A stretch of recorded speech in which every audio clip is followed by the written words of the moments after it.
Debonair Dean Martin died today at his home in Beverly Hills, California. When Dean Martin passed away, many expected Frank Sinatra to stand at the front, offering a final goodbye to the man who had shared decades of laughter, music, and legend with him. Instead, Sinatra was nowhere to be seen.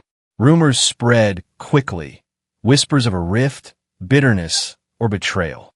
But the real story behind Sinatra's absence is far more layered, emotional, and human than gossip ever suggested.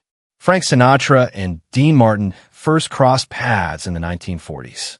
Sinatra was emerging as a heartthrob singer admired for his emotional delivery and discipline, developing a relaxed charm and comedic timing that would soon make him a star alongside Jerry Lewis.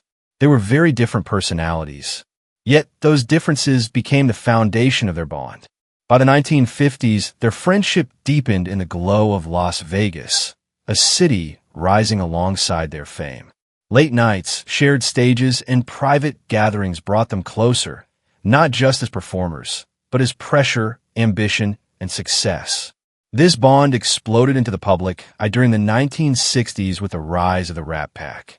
Sammy Davis Jr., Joey Bishop, and Peter Lawford, Sinatra and Martin transformed Las Vegas into a symbol of glamour and rebellion.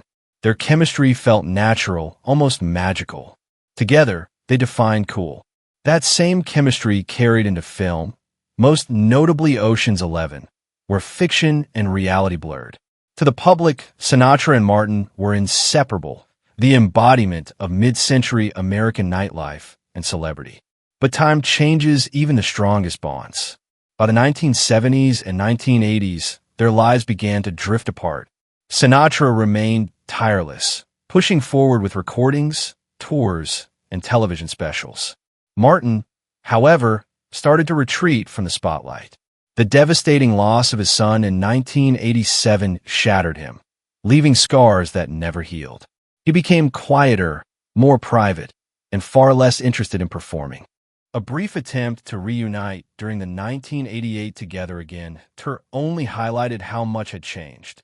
The ease was gone, replaced by exhaustion and unspoken tension. By the 1990s, both men were facing serious health issues. Sinatra suffered a heart attack and struggled with memory loss.